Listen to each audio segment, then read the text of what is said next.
either, either, even the pronunciation is confusing. How do you use this word?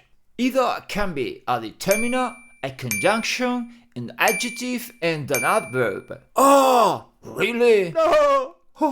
So right, don't panic. We're gonna break it down into small bites so you can digest it properly. Let's get into it.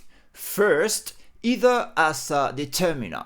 There are 3 key ideas that you need to remember about either when you use it as a determiner. Number 1, to talk about choices or possibilities. Number 2, either needs to be followed by of. And number 3, either when it means both. We can use either before a noun to talk about 2 different choices or 2 possibilities. Remember, the noun that follows either has to be singular and countable. For example, personally, I don't like either jacket. Don't worry, either restaurant is going to be okay. They both serve great food.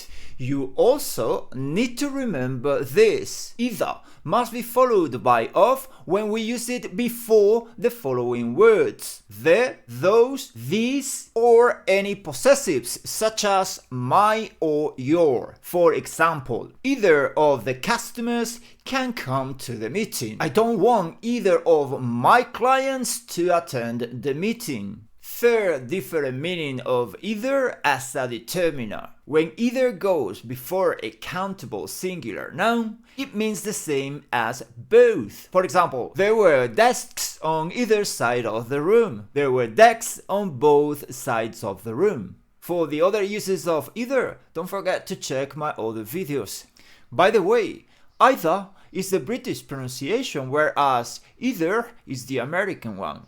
It's your choice. Don't forget to follow or subscribe if you enjoy this type of content.